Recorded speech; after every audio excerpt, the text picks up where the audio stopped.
Afternoon, everybody. Happy Monday. Okay, so before I introduce our special guest today, I wanted to address the devastating earthquake in Turkey and Syria. Today, our deepest condolences are with those who have lost loved ones in the devastating earthquakes that have thus far claimed thousands of lives and caused massive destruction in Turkey and Syria. The President authorized an immediate U.S. response in addition to the U.S. personnel currently on the ground. We are in the process of deploying additional teams to support Turkish search and rescue efforts and address the needs of those injured and displaced by the earthquakes. U.S.-supported humanitarian partners are also responding to the destruction in Syria. Since the earliest reports of an earthquake last night, American officials have been working closely with our NATO ally, Turkey. National Security Advisor Jake Sullivan reached out to his counterpart last night. Secretary Austin spoke and Secretary Blinken have both spoken with their counterparts today. USAID is also coordinating with their Turkish counterparts on traditional assistance. I just wanted to let you know, we just found out that we anticipate the President and President Erdogan will have an opportunity to speak very soon, and we will certainly have a readout when that conversation occurs. Finally, I wanted to turn it over to our special guest today, National Economic Council Director Brian Deese. Brian doesn't really need an introduction, as you all know, given I told you all just last week how much we will miss him when he departs later this month to spend more time with his family, which we think is an amazing thing for him and his family, and very happy for him. I will note that we all just learned that today will be his 11th press briefing in front of all of you, and it is an important milestone for many reasons, including being our first guest on the third day of this administration and sharing the podium with BTS. And you also made a pretty funny joke that day. I don't know if you remember when BTS was here. But anyway, today Brian is here to preview the economic themes in the President's State of the Union address tomorrow. You should have all received a fact sheet just moments ago on those themes. And as well, we will have a press call tomorrow to preview another theme from the President's State of the Union, his unity agenda. You should have received an invitation to that call also a few minutes ago, and you can all expect additional fact sheets and excerpts ahead of the President's remarks at 9 p.m. tomorrow. So please keep your eye on your inbox for tomorrow, and please tune in tomorrow night at 9 p.m. Eastern Standard Time for the President's address. With that, Brian? One of the many things I've appreciated is how you all keep us honest, including that day when I followed BTS. I really appreciated how many of you reported at the precipitous decline in viewership when BTS moved out of the briefing room and I took over to talk about economic policy. So thanks.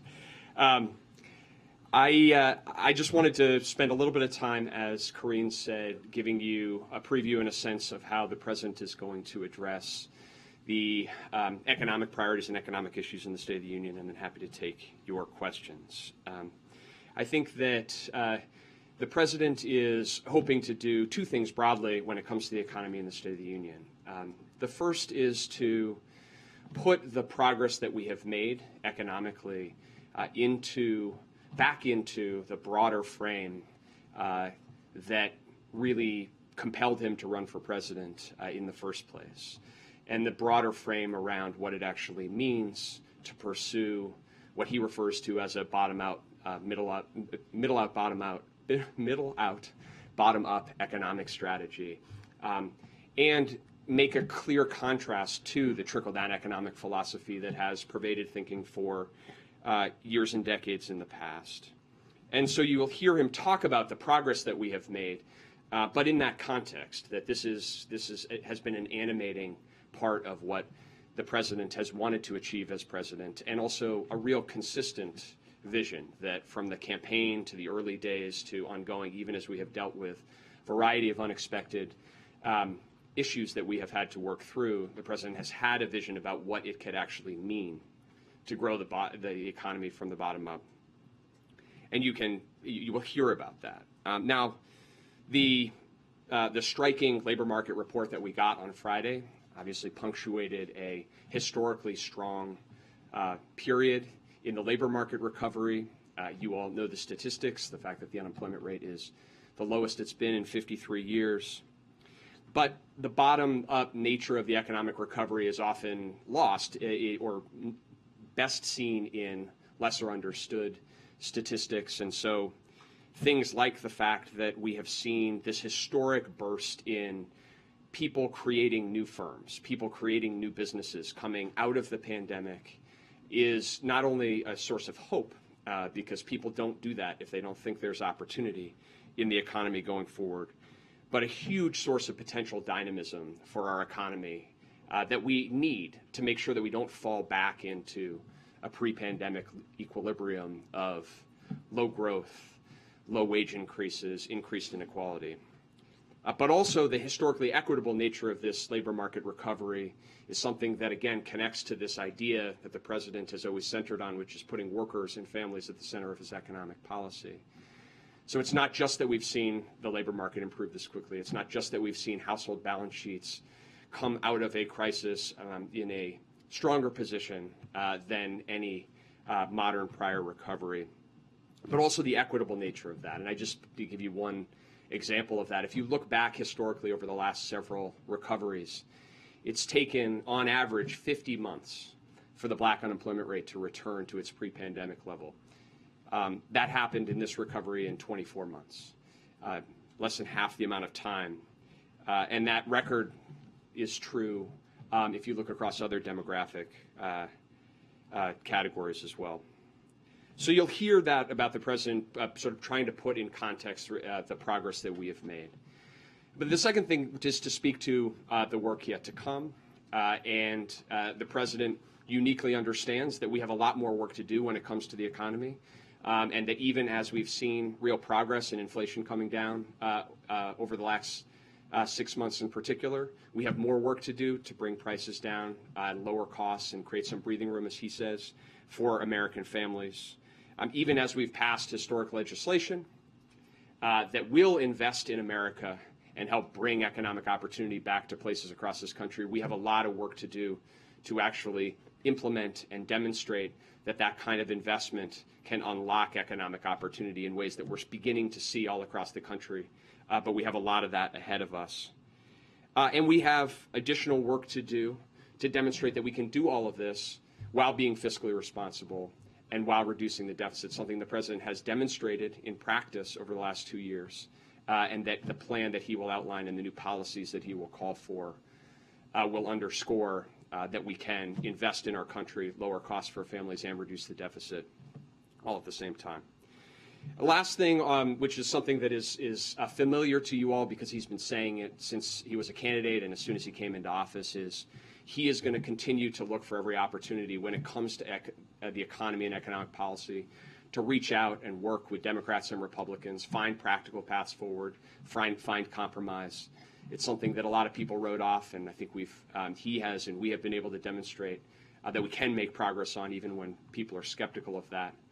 But at the same time, he'll draw some clear lines of things where he's not prepared to do, and we will have to see whether his commitment to work with Republicans, whether Republicans are prepared to step up and work with him on a number of economic policy issues. So I think that's, in broad strokes, what you can expect to hear from him tomorrow night when it comes to the economy. And with that, I'm happy to take a couple of questions. Brian, congratulations on your tenure. On inflation specifically, a lot of progress has been made, and you guys have cited those statistics, but a lot of Americans still aren't feeling it. Polling shows that as well. What kind of message can President Biden give tomorrow night that also gets to the people who feel like, yeah, inflation is still really biting? Yeah. I think the core message is we have to make more progress, but people should feel optimism that because of what we have seen and because of the progress that we've made, that we know how to keep making progress going forward. So, as you said, we have made a lot of progress. Inflation is down now for 6 months in a row. Obviously, a big piece of that is that gas prices have come down and are down by more than $1.50 from the summer. But we're seeing inflation moderate in a variety of other categories as well. And so, at the end of the day, this is about can families and workers look and say, can I make everything add up at the end of the month? And so we need to keep making progress in bringing those price increases moderating, but we also need to keep making progress at lowering costs directly for families. And so that's one thing you're going to hear directly from the president, that a core part of any viable economic strategy needs to answer the question of how are you going to keep lowering costs for families. The president will outline specific ideas on how to do that, including building on the prescription drug reforms that we were able to enact to give more people the relief from prescription drugs, building on proposals that we have put in place to, for example, lower the cost of child care, lower the cost of caring for an elderly parent, so that also reduces a family's balance sheet challenges, but also can help more parents, more women work. Those are the kinds of policies that would actually help to continue the progress that we have seen. He'll outline those, and he'll make clear that that should be our priority, is looking at how do we keep this progress going. Thanks a lot. Brian, good luck to you, whatever you are pursuing post White House. Can you talk a little bit about how the debt limit will figure into the president's remarks tomorrow, and is that a critical component of the president's economic message? Sure. Well, I think that what you'll hear from the president, and what is definitely is his perspective, is that the full faith and credit of the United States, this bedrock idea that the United States has met all of its financial obligations for its existence as a country, isn't something that anybody should be using as a bargaining chip. It's not a negotiable item. It's Congress's constitutional obligation. And that's how everybody should look at it. Not only because it's a bedrock of American stability, it's something that our adversaries would look at and say, if that was questioned, that might weaken the United States, but also because the economic consequences of even questioning that bedrock principle can be quite severe. So you'll hear that clearly from the president, and you will hear an openness and, in fact, an eagerness to have a real serious conversation about the fiscal and economic priorities of the country and where we can find common ground on things like lowering costs for families, on things like how do we keep investing in the country and creating more manufacturing jobs, and do that in a way that reduces the deficit. And the president is going to lay out a very clear and detailed plan, his approach for how to do that. He's eager to see other plans. And then we can have a conversation about that. That's the kind of conversation you have in a normal budget process, and that's the appropriate way to approach these things. Thanks, Brian. A few minutes ago in your response to Jeff, you said the American people should feel optimistic about the direction of the country. Survey after survey shows they don't. An AP survey over the weekend showed 3/4 of Americans view the direction the economy is heading in the wrong direction. Is that an objective for the president tomorrow night to sort of convince the American public that their views of the economy are not the way, that they should be seeing things the way you are and not the way they are currently feeling right now? I think the objective, as is always the case for the president, is to, number one, meet the American people where they are, with the recognition, as I mentioned, that the anxiety and the ongoing challenges that families feel in their lives are the reality of a very challenging period with a pandemic and a war in Europe that drove gas prices up and food prices up and created a lot of uncertainty.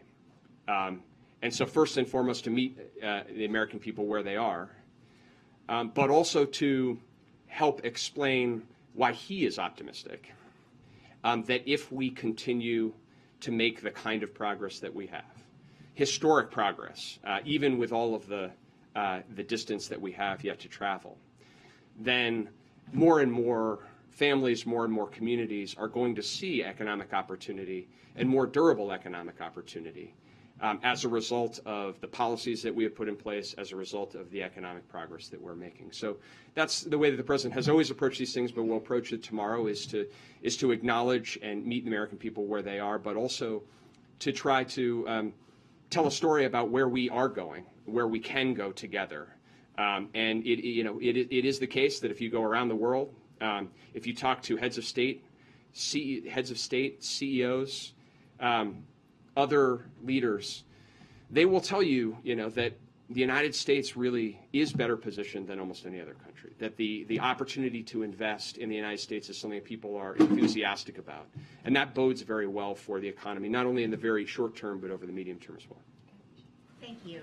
Thanks, Brian, and good luck to you as you move here. So related to that, Jeff Zients was brought in large part to be to implement a lot of the pieces of legislation that were signed into law. So I wonder if you could give us a timeline for when you think Americans really feel the impact of CHIPS, of IRA, of infrastructure. How long is it going to take before those policies really make a difference in the economy? And then secondly, at the top of your memo before the McCarthy meeting, you wrote 2 questions that you really wanted him to answer, that the president was going to pose to him. Can you tell us if you got those answers about the when will they release their budget, and will he commit to the bedrock principle that the U.S. won't default on its debt? Yeah. Well, so let me take the first question first. And so the first question is we are beginning to see the impact all across the country, and I think that part of the reason why we have seen economic projections over the second half of last year defy many people's and many more skeptical observers' projections. We saw political outcomes defy a lot of people's projections as well. Is that we're beginning to see that. But on all 3 of the major pieces of legislation, on infrastructure, CHIPS and Science, and on the Inflation Reduction Act, 2023 is the year in which the most significant impact will begin to occur.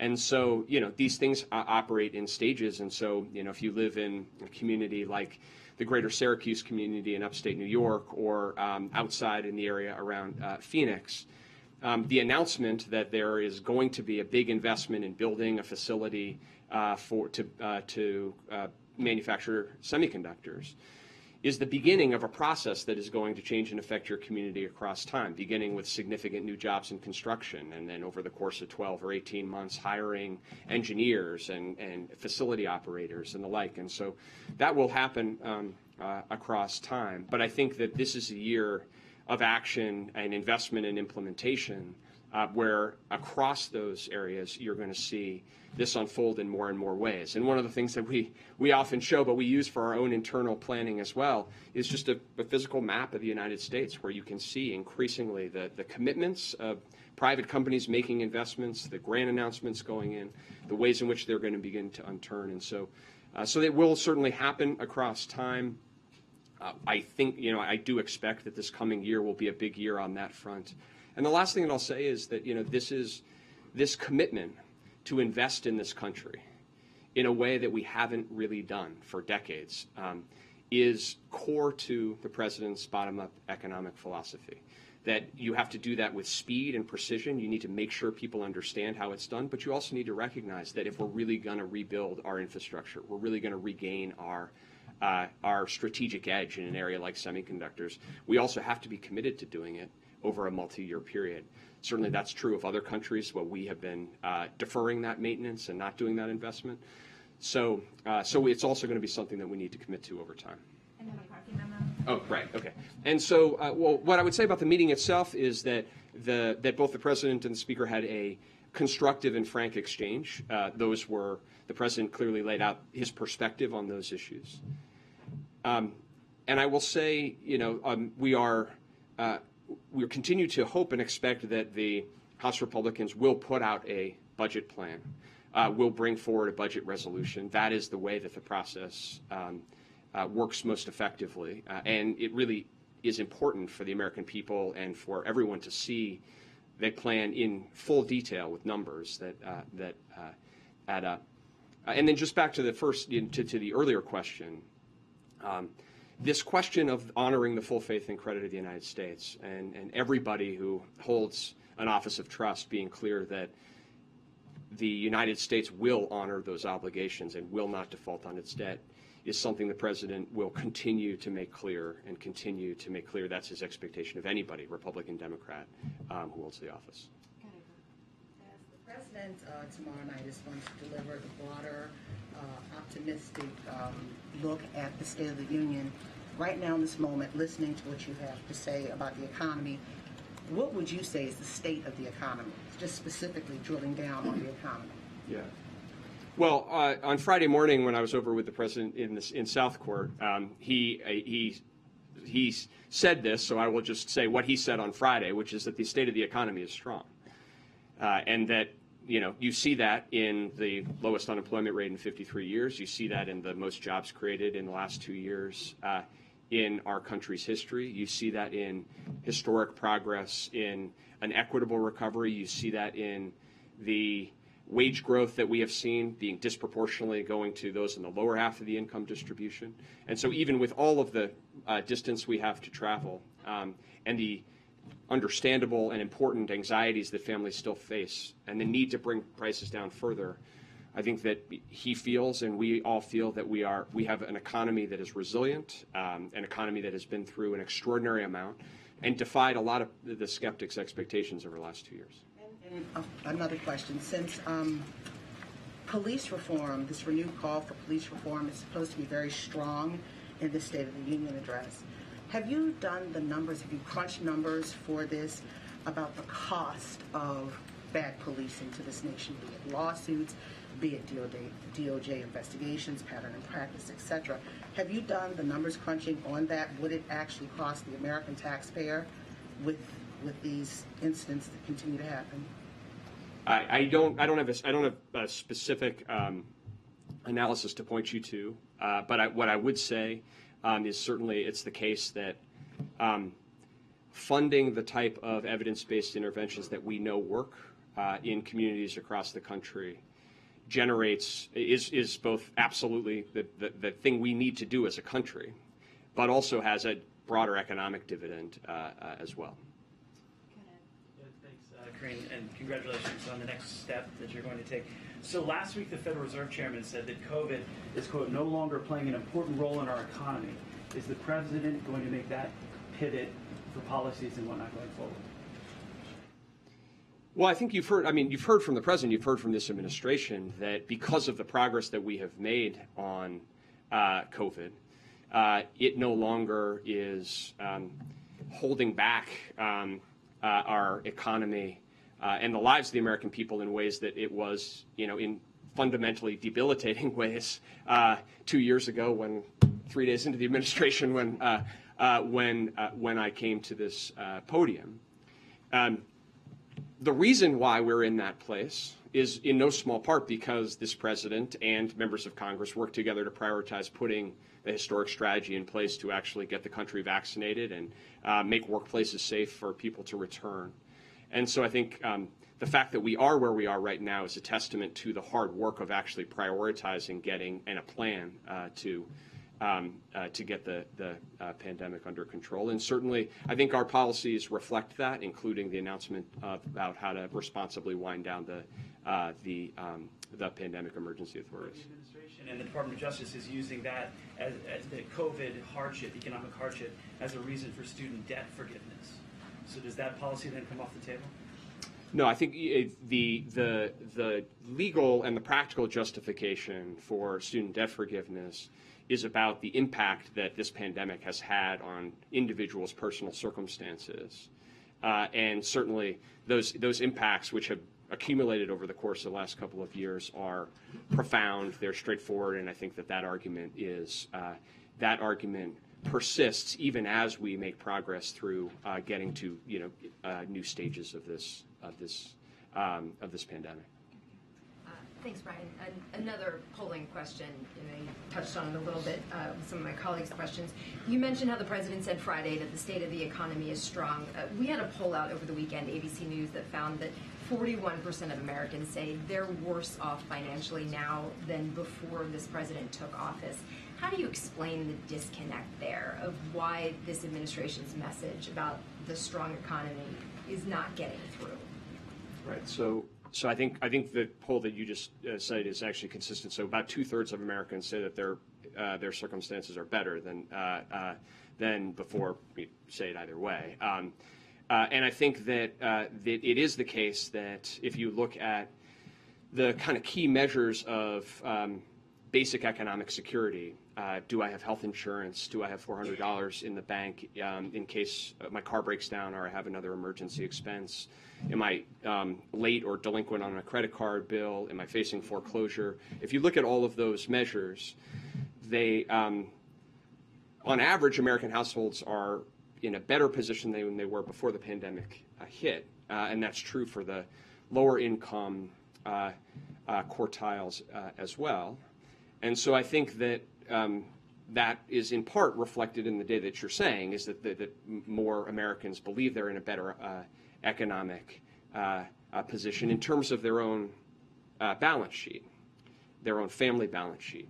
And at the same time, in the way that we were talking about before, this has been a very challenging period with the pandemic and all of the ways in which the second and third order ways in which that's affect our lives and the way that we operate in the economy, with the war in Ukraine and the cascading impacts on supply chains and on the ways it affects things that, the basic price of things that people pay in the grocery store. And so for all those reasons, it's understandable that even as personal household circumstances for the majority of people have improved, the anxiety, the economic anxiety is real. So I just go back to the answer I gave before, which is why the president will both speak directly to the fact that we have more work to do, but also underscore how the progress we have made to date can paint a picture to move forward and why we should then commit to the proposition of seeing these policies and this policy vision through. She basically had mine, so I'll... Yeah, I mean, building off that same question, I guess when you've been asked variations on this, on the perceptions voters are having in the economy, but when do people start feeling more optimistically about the outlook? And just to clarify on the stat that was just cited, it's only 16% of those in the poll believe they're financially better off than when Biden entered the office, the White House. It's 42% feel about the same. So just to clarify, it's only 16% are feeling better off. Yeah. So when do people start feeling? More people start feeling better off about the financial future of the country. Well, look, I think that I don't want to, I don't want to repeat myself, only to say we have more work to do. But if you look at the progress that we have made, particularly the recent progress that we have made, with inflation coming down, gas prices coming down, real wages as a result going up, and the labor market opportunities that come from a historically strong job market. Those are all reasons why we should continue down the path of the progress that we have made.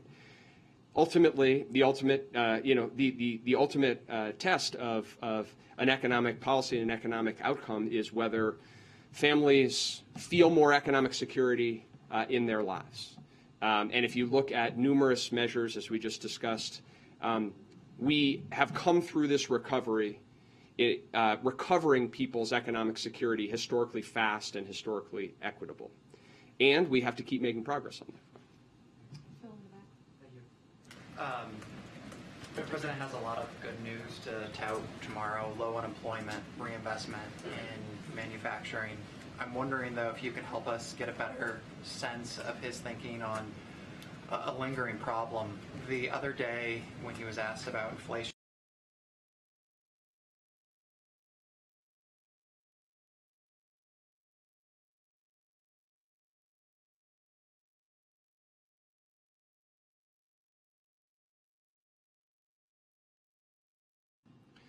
Look, the core of what we've seen in this economy has been a pandemic-driven economic crisis and a pandemic-affected recovery.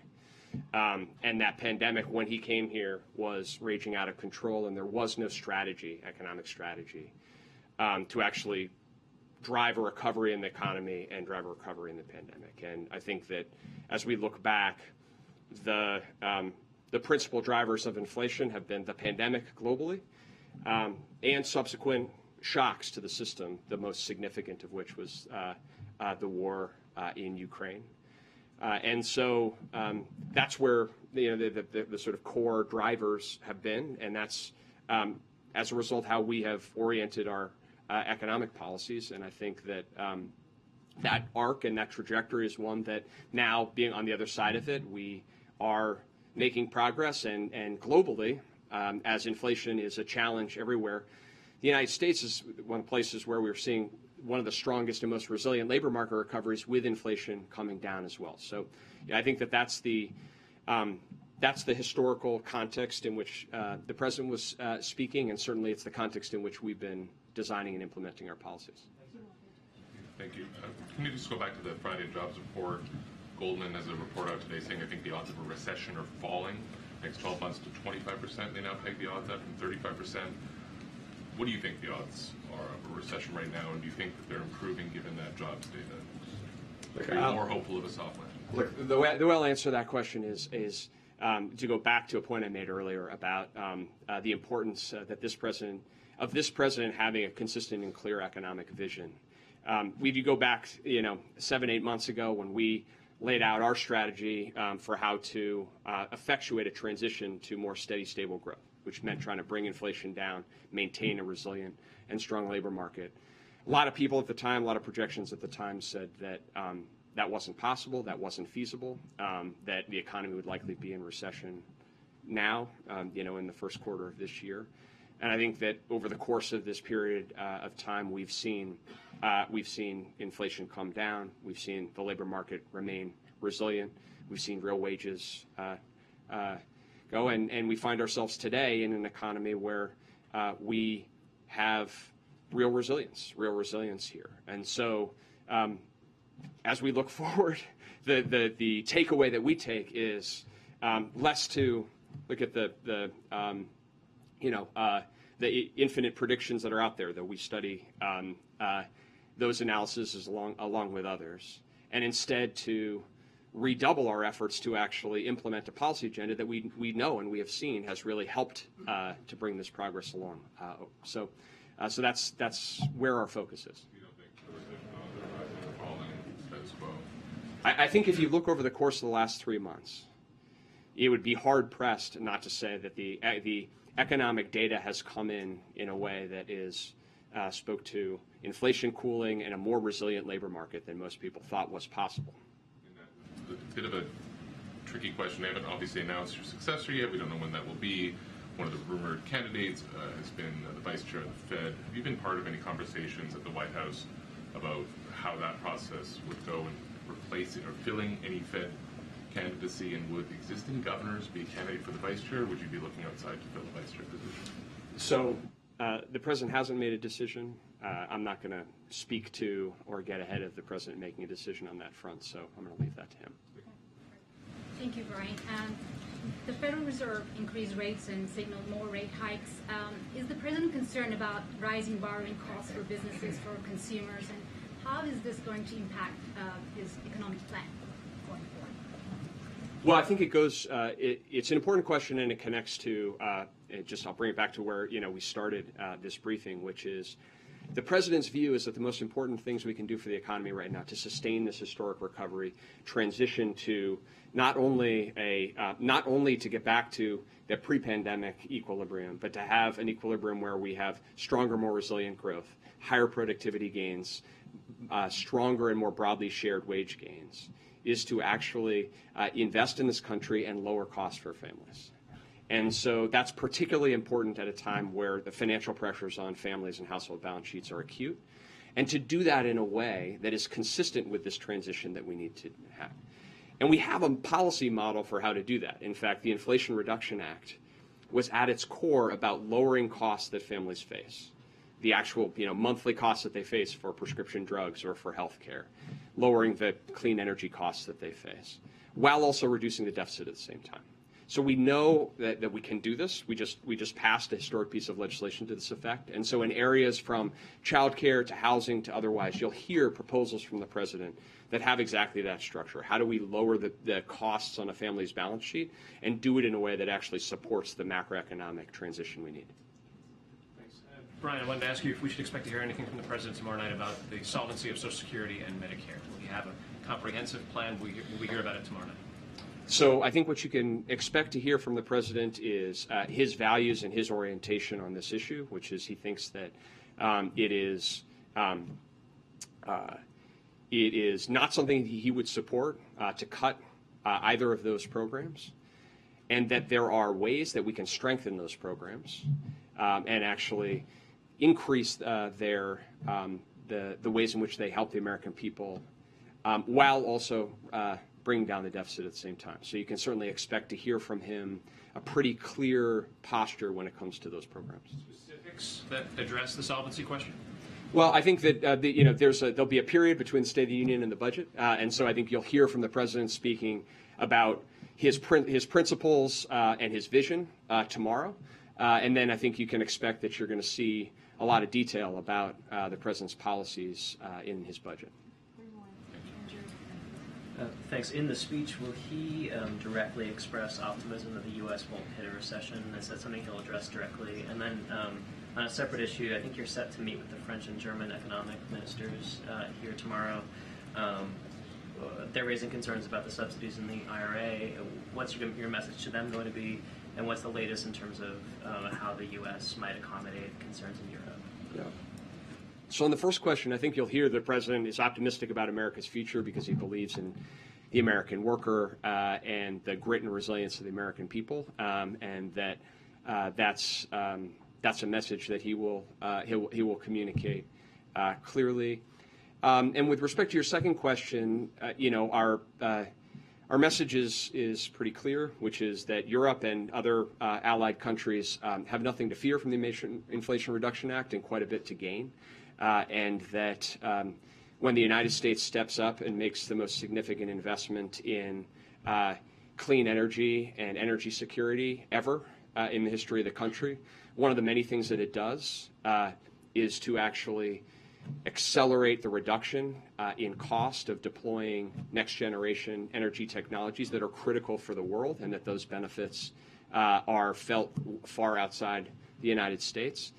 Number one, and number two, we have nothing to apologize and, frankly, everything to be proud about that is a piece of legislation that provides long-term technology-neutral incentives to invest in the United States, and particularly in communities that have borne the brunt of pollution or have been at the front end of producing traditional fossil energy. That's the right thing to do for the country. It's the right thing to do for our clean energy manufacturing base. It's the right thing to do for American workers. And the president's quite proud of that approach. So we'll continue to work through those pieces, but I think the important piece is to keep our eye on the fact that the United States is now leading, and other like-minded countries should both recognize that and also seek opportunities to partner with us. That's certainly something we're open to. Putting aside the responsibility you may bear for BTS taking a break shortly after appearing with you at the briefing. It was shockingly close. Yeah. It's a correlation causation. Yeah, I figured as much. But on a serious note, a lot of the optimism is based on the legislative agenda that you guys signed into law after the first 2 years. But implementation, while it's kind of an abstract concept, also brings challenges. When you look into the months or years ahead when it comes to implementing that agenda, what challenges do you think the administration is going to have to confront, and how capable do you think they are with the tools they currently have to overcome any implementation challenges? Yeah. Well, even the word implementation, it sort of sounds technocratic. This really is about investing in America, because it's about using public investment, grants or tax incentives, to crowd in and unlock an enormous amount of private investment across the country. And you're right, the priority has to be on doing that efficiently and effectively, and with the policy goals of the American people in mind. I think certainly it's going to require, as a country, that we do things differently, do business differently. It's one of the reasons why the president has been so supportive of permitting reform, and while we're looking at the tools we have, the executive tools that we have to accelerate the process, we need to demonstrate to the American people in the world that we can build faster, more efficiently, and more equitably than we've done in the past. And while that's a challenge, I feel really quite confident and optimistic that we have the tools in place. Congress has given us the tools across those three pieces of legislation. We have extraordinary talent and capability across the executive branch, and there's been a lot of now, because these laws have passed, a lot of mobilization happening at the state and local level with companies and otherwise organizing around this collective effort. So No question there will be challenges and there will be setbacks along the way. But I think that collective effort of investing in America, I'll just end on the note of, it also it summons a larger national project. Again, one that we haven't really taken on as a country since the 1960s, around collectively understanding the impact of what it means to invest across years in upgrading our infrastructure, changing the face of the country, whether it's electric vehicle charging stations or whether it's being able to say, we committed to the proposition that we were going to eliminate lead pipes from schools and homes across the country, and then being able to see many years down the road. And that also creates the opportunity for people to feel, and we've been talking, about pulling this sense of pride in the United States, that we can do big things and we can do big things collectively, and that's part of the potential here. Deese has gone for a long time because this is a little briefing, but I'm going to. Do you have any comment on the billions of dollars that went to scammers during your administration? Gentleman in the back. Mr. Deese, do you have any comment on the fraud that took place on the COVID money? Billions of dollars went to fraud. First of all, thank you for taking so many questions. We all appreciate that, and we hope your successor will too, and we do really appreciate it. A number of them dealt with this perception issue of how Americans are feeling differently than a lot of the positive data you have. Is there a perception issue in the other direction on inflation? Because when the president says he's not responsible for inflation, that it's a global issue and things like that, is there a problem or maybe a gap somewhere in how the White House views inflation when so many Americans feel it on a daily and weekly basis when they're having to meet their obligations? Is there a perception gap on inflation here? No, not at all. I mean, you have a president who has gone out and said that his top economic priority is to bring down inflation. You have a president that prioritized working with Congress to pass a bill called the Inflation Reduction Act, which, as we talked about before, was designed specifically to lower the cost of people's prescription drugs, lower health care costs, lower clean energy costs. And you have a president that has been tireless about working on those issues that connect most directly to the lived experience of people across the country. The efforts, which I won't, we've talked about at this podium around trying to help bring gas prices down in the wake of Putin's invasion. From things very visible in public, like the historically strategic petroleum reserve, to things the president is doing every day behind the scenes diplomatically with our allies and partners on those sets of issues. And as a result, in no small part because of those efforts, we're now seeing progress. That progress is not sufficient. We need to keep making more progress. But the president is actually focused today on those issues, and that's what you're going to hear. How can we keep making progress to reduce lower costs for people? And I would say this, I think, also is an area of contrast that the president will highlight, which is that he wants this economic conversation to focus on how we can keep reducing costs for the American people, and doing things like cutting taxes for the very wealthiest people in the country and increasing the deficit as a result of that. Not only are bad economic policy, but they don't speak in any way to that core issue. So I think the president is very much focused on that issue. He's shown that he can actually work to deliver results, and is going to keep arguing why we need to make more progress on that front. Very last question. Thank you. Speaker McCarthy clearly believes Democrats in the White House will give Republicans some concession for raising the debt limit. I'm wondering why Democrats would negotiate at all over that debt ceiling. So we'll just circle back. I think I've answered elements of this before. It's important to distinguish between two things.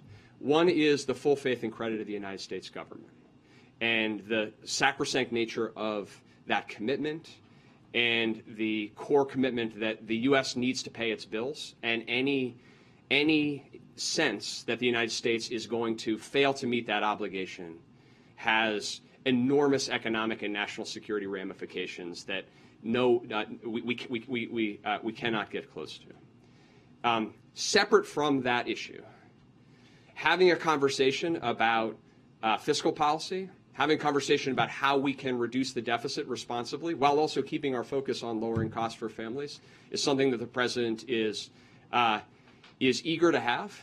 And frankly, the way to have that conversation is for the president to put out his budget plan, for House Republicans to put out their budget plan and then to have a conversation around those two. So that's why you've heard the president and the administration both commit that we will do that. We'll put out a budget. We'll put out a very detailed budget here in the next month. And our hope and expectation is that the House Republicans will do the same.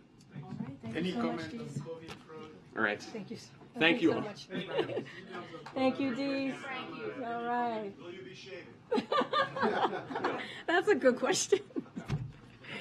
All right, thank you so much. And one more thing before we head into questions. I also wanted to highlight that today the Vice President is convening private sector leaders as part of the public-private partnership she launched in 2021 to address the root causes of migration from Honduras, Guatemala, and El Salvador. The Vice President is announcing that this partnership has generated more than $4.2 billion in private sector investments. These investments are creating economic opportunity for people in those countries so that they are less inclined to leave their homes and take the dangerous journey to the United States. These are long-term development efforts, but we are already seeing encouraging trends. Illegal border crossing from Guatemala, El Salvador, and Honduras have significantly declined over the past 18 months. That's in addition to the impact of the border enforcement measures President Biden announced just last month, which have resulted in a dramatic decline in illegal border crossing with Venezuela, Nicaragua, Haiti, and Cuba. All told, we are now seeing the lowest number of illegal crossing between ports of entry since February of 2021. It doesn't mean our work is done. As you all know, we still have more work to do, and we're going to keep at it. But unlike Republicans in Congress who simply pull the political stunts and try to get in the way, we've got an actual plan to address these very challenging issues. And as you see, as I just laid out, our plan is indeed working. All right. Go ahead, Steve, kick us off. Thanks, Karine. Just a bit of housekeeping. Give an update on when the president will be coming back from Camp David. Is there a reason for his delay? No update on when he's going to be returning. I think we had mentioned, and you probably saw his Twitter account this weekend, just laying out how on social media how the president was going to Camp David to focus on his speech for tomorrow night. Just don't have an update on his return, and I'm sure it'll be sometime this afternoon. A different topic. In the wake of the balloon operation, NSC and the administration has said that it's going to brief members of the Trump administration on that. Can you give us a list of which Trump administration members would be eligible for that briefing? I mean, is former President Trump eligible, since the president had previously blocked him from getting classified briefings after he left office? So as we mentioned, and you heard my colleagues from NSC, that we are prepared. The intelligence community is indeed prepared to offer key officials, as you were just laying out, from the Trump administration on the briefings on this PRC surveillance program. And so we're not going to get into who are those key officials. From here, I would refer you to the intelligence community on those logistics on when it's going to happen and who those key officials would be. But again, we are prepared. We are willing to have that conversations, to do the briefing, but just not going to get into the specifics of who.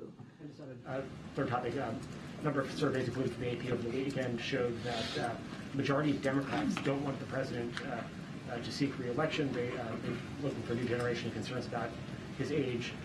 Without getting into whether or not the president will announce, does the president believe that he has to address those concerns from his own constituents? So as you just laid out, I'm going to be very careful, covered by the Hatch Act. Don't want to get into the specifics of what 2024 is going to look like or any underlying components of that. The president has been very clear. He intends to run.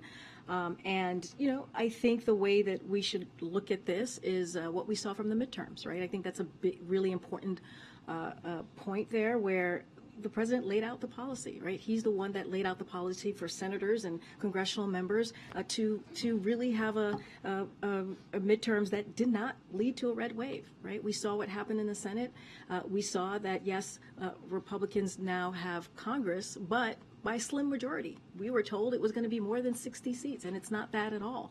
And that's because the president went out there, spoke directly to the American people, and laid out what it is that we have done the last 2 years, how we've built. You've heard from Brian Deese just moments ago. He took many, many questions laying out the president's economic plan, how it's working, but how there's still more work to do, but essentially talking through the different policies that became legislation, that turned into law.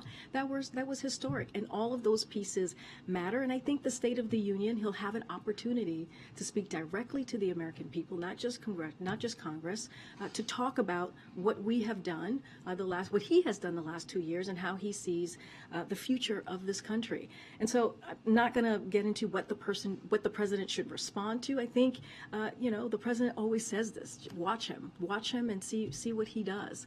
And I think he has a record over the last 2 years that shows that he has delivered. And that's the numbers that we're going to pay attention to, right? We're going to pay attention to unemployment, how it's been down more than 53 years, a historic unemployment. We're going to pay attention to more than almost 12 million jobs that has been created under this president. We're going to pay attention to the 800,000 manufacturing jobs that has been created under this president. And I think that's what we're going to continue to work on, and that's what we're going to continue to speak to.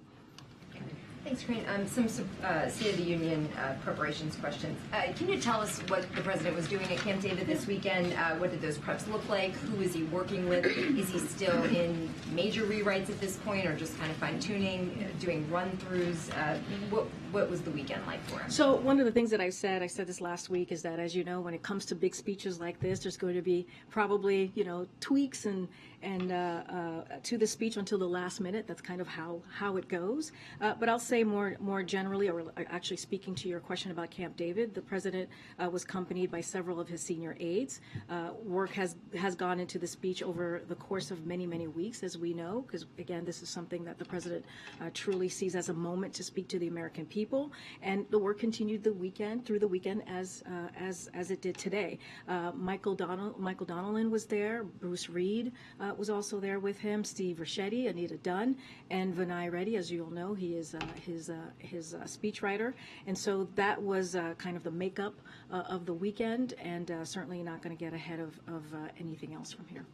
And how does the president approach this speech, given the different dynamic in the House chamber tomorrow night with the Republican majority compared to his speech last year? This is a Republican majority that's launched multiple investigations into his administration. How is he thinking of that as he goes to give this speech tomorrow night? Well, as you know, the president is heavily, as I've said many times, heavily engaged in the writing process. When you hear the speech, you'll certainly hear there will be no question that this is a Joe Biden State of the Union speech. So just want to make that really clear. But, don't want to get ahead of what you're going to hear from him. And so, again, it's going to be about ensuring our accomplishments and what we've done the last 2 years. He'll talk about that clearly. He'll lay that out. And, and I've also said this before, this is a president that's incredibly optimistic, and he talks about the possibilities. He talks about not betting against the American people. And so you'll continue to hear those types of themes in his speech. But of course, I'm not going to get into specific issues or the political moment that we're in as he's still working through and dealing with the speech for tomorrow. Thanks, Karine. The administration officials said that after the balloon was shot down, there were communications between the administration and their Chinese counterparts, kind of detailing maybe rationale on the why. Can you talk about how you guys are thinking through the next steps in this relationship, given the cancellation of Secretary Blinken's visit, and obviously what seemed to be a pretty brazen act over the course of the last week? So look, our approach with China has been pretty clear, and we've been very clear about this, and it will continue to be calm, resolute, and practical. That is not going to change on how we're going to move forward with our relationship with China, with our diplomatic conversations as we move beyond this. The president has been clear. We have been and will continue to keep open lines of communications with China. As you mentioned, Blinken and Jake Sullivan and many others have continued those dialogues, especially after last week. In fact, like I was mentioned, there was multiple levels of conversation about their surveillance balloon, and again communicated directly with China after we took our action to bring the balloon down. So again, multiple channels of communication that will continue. China's, we believe, irresponsible action were visible for the American and the world to see. Not only that, at the same time, a second PRC surveillance balloon was seen traversing in Latin America. That's one thing that you all reported. And it's up to China to show it is serious about its words of being a responsible country, that it wants to build on the meeting that the president had with President Xi very recently. And so it's up to China to figure out what kind of relationship that they want. And as you know, yes, Secretary Blinken did postpone his trip. It was not canceled. And when the time permits, we'll see that trip back on the books. But again, it doesn't change our what we are trying to do and how we're trying to move with China. It's up to them. And just one more. On Saturday when the president spoke just off of Air Force One, he seemed very definitive in making clear that he was the one who said explicitly, I want this to be shot down. Military leaders suggested wait. Was that a reflection perhaps in frustration in terms of the political attacks you guys have gotten from Republicans who said this should have happened on the front end as opposed to the back end? Well, just a couple of things. I know there was a TikTok that went out to all of you from the National Security Council that was pretty detailed on how everything kind of broke down for the past week and how things flowed. I'll give a little truncated version of that. On Tuesday, the president, through the National Security Advisor, Jake Sullivan, directed the military to refine and present options to shoot the balloon down immediately. The president also directed the military and the intelligence community to collect against the balloon so that we would learn more about China's capabilities and tradecraft. At the same time, we protected against Chinese intelligence collection because we knew exactly where the balloon was going. The military recommended taking the balloon down over water, following the determination by military commanders that there was undue risk of debris causing harm to civilians while the balloon was over land in Alaska, Canada, or the continental United States. On Wednesday, the president directed the military to take it down at the first available opportunity when it could be done with safety, especially as we're thinking about Americans' lives and being safe there, while maximizing our ability to recover the payload. Shooting the balloon down over water wasn't just the safest option. It maximized the chance of recovering the payload, giving us a better chance to get information from the Chinese surveillance balloon payload. But I think the bottom line here, and this is something that we want to make very clear, is that, look, what China did was unacceptable. We protected civilians, and we gained more intel while protecting our own sensitive information. And so I laid that out so you have an understanding of how this past week went. And, you know, the president, as we all know, is not just the president, he's also the commander-in-chief, and his number one priority is making sure that American lives are protected and that we protect, citizens in this country. But at the same time, we wanted to make sure that we were able to collect some data, which we were able to do, and that's why we took that action. And the president made sure we took that action. Thanks, Karine. How much damage would you say has been done to the U.S.-China relationship because of this? And do you expect the president to bring this topic up in his speech tomorrow night? Look, I will say this, as we know, when it comes to State of the Union speech, foreign policy is always a topic in that speech. I'm not going to get ahead of the president and what he's going to speak to as it relates specifically to China. I just laid out at the top that it is going to be up to China. It's up to China to see how they want to see this relationship moving forward. And so I'll leave it there. Let me ask you one more broad question about the State of the Union address. We heard Brian Deese's take on the economic terms. Obviously, foreign policy will also be a theme. Can you just give us a broad brush answer on what does President Biden hope to achieve with his speech tomorrow night? So, and I've said this before, so this doesn't change much at all, is that the president sees this moment as a critical moment, an important moment, to speak directly to the American people, to talk about the last 2 years, to talk about where we've been and where we're going. And that is important to the president. That doesn't change. This is his second State of the Union speech. Certainly not going to get into issues and get ahead of the president. But the president will underscore the progress we have made during one of the most challenging times especially in history, and the progress the American people want us to continue to make by working together in this year ahead. You just heard from Brian outline how the president has carried out his economic vision, growing the economy from the bottom up and middle out, instead of from the top down. And one of the things that you have seen this president do, he has transformed how we see the economy. Right, when you think about the trickle down economy, he sees it again, bottom up, middle out. This is something that the president has done with the policies that he's put forward, and so that is something that you're going to continue to hear from him.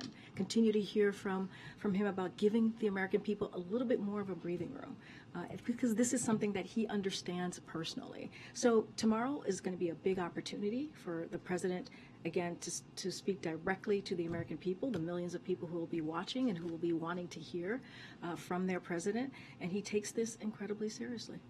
Okay, Michael. So I wonder if I could follow up a little bit on Zeke's third question.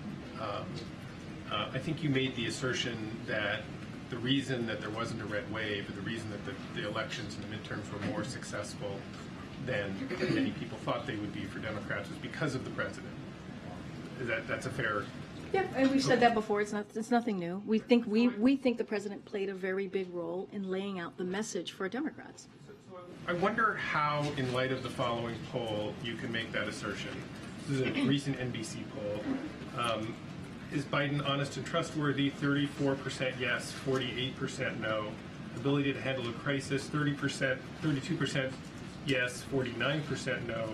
Competent and effective? 31% yes, 49% no. Has the necessary mental and physical health to be president? 28% yes, 54% no. Uniting the country? 23% yes, 50% no. I mean, given that poll, which is not just a single poll, it's been versions of that have been repeated in poll after poll, survey after survey since the midterm elections and before, and I think one of my colleagues referenced a recent poll that said 60-something% more Democrats don't want President Biden to be their nominee than Republicans don't want President Trump to be their nominee. So given all of that, why are you so convinced that it was President Biden that caused the Democratic success in the midterms, and not that the Democrats had success in spite of the president? Well, I'll say this, because if you look at what candidates, senators, and congressional members ran on, it was the successes that the president had. It was on the bipartisan infrastructure legislation.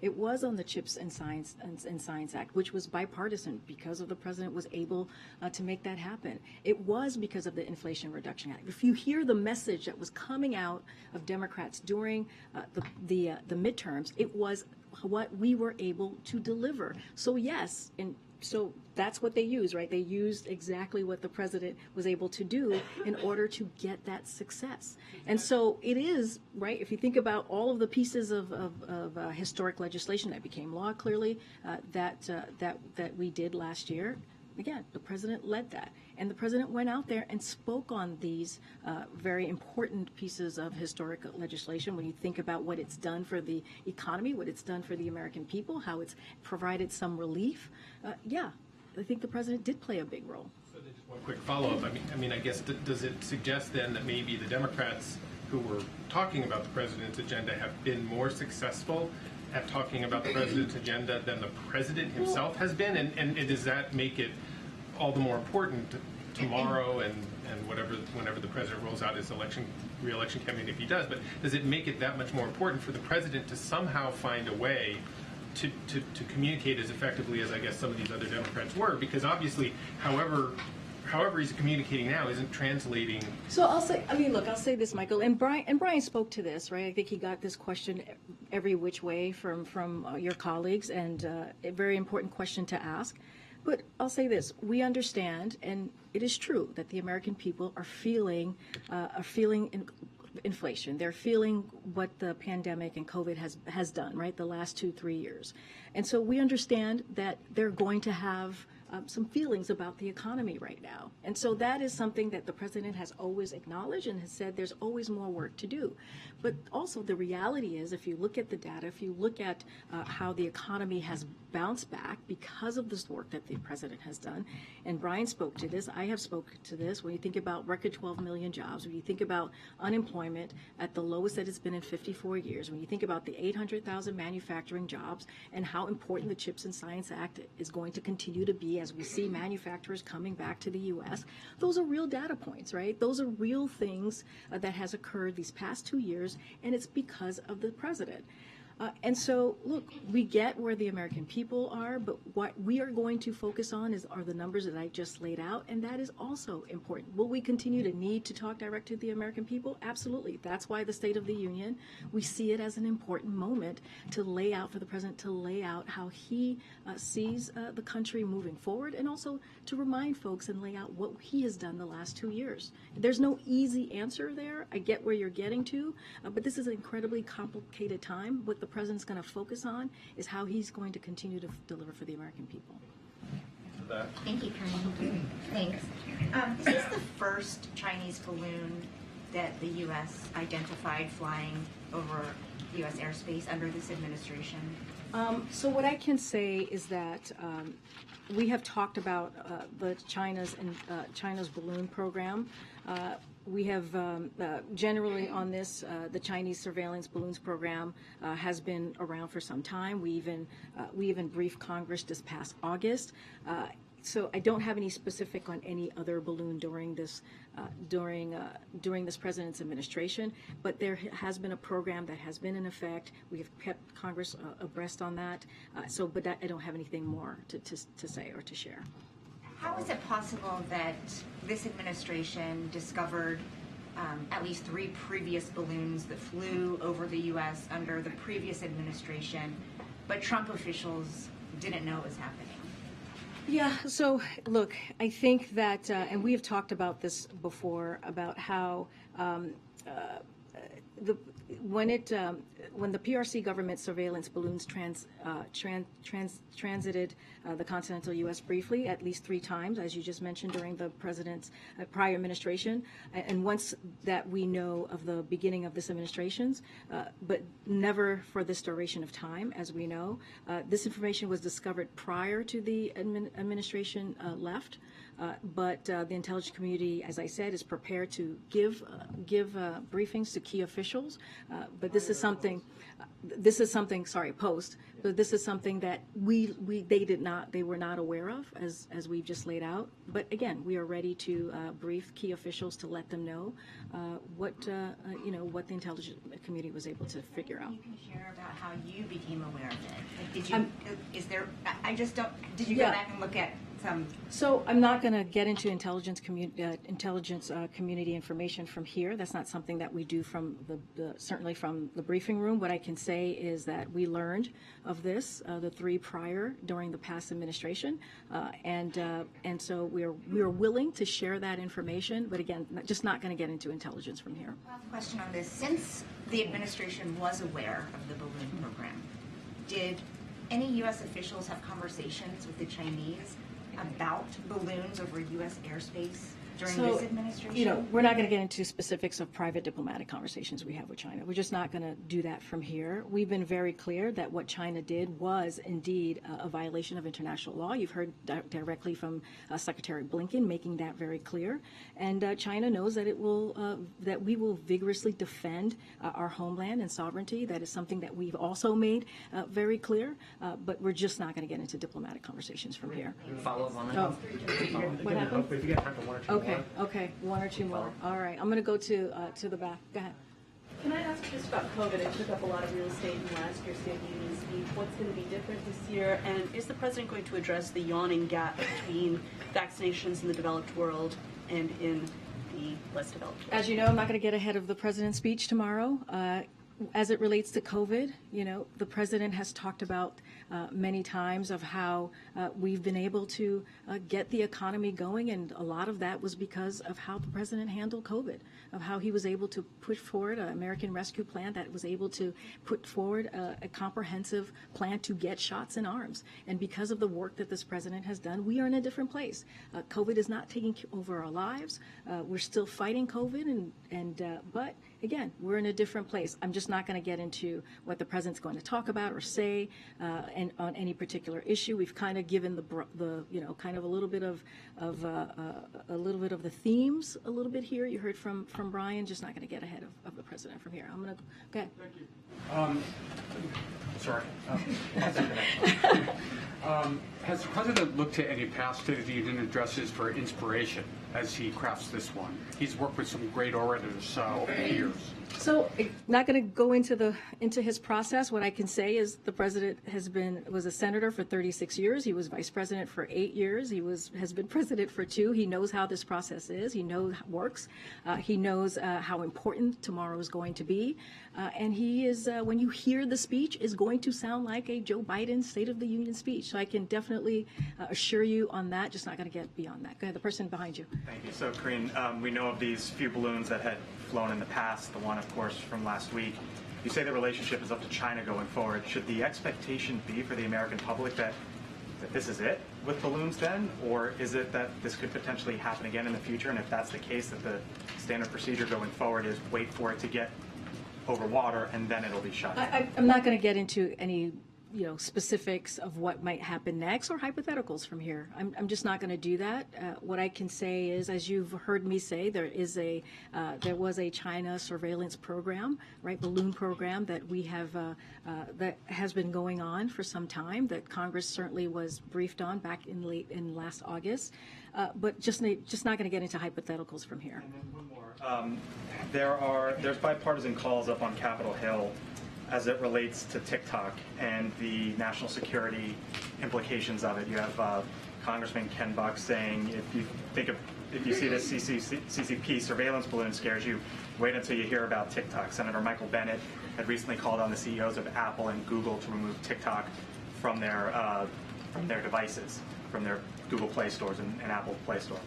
Does the administration believe that TikTok is a national security threat, and does it believe that those apps should be removed from phones? So look, the president, the Biden administration, more broadly, has never allowed TikTok on the White House devices.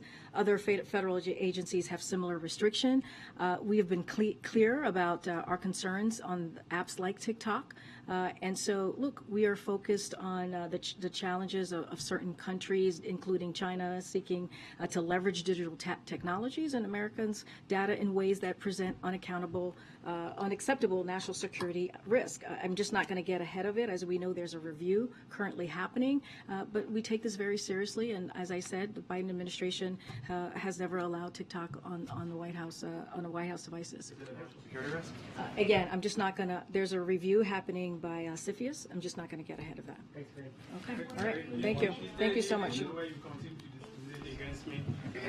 there any reason why you want to against me and other colleagues in the briefing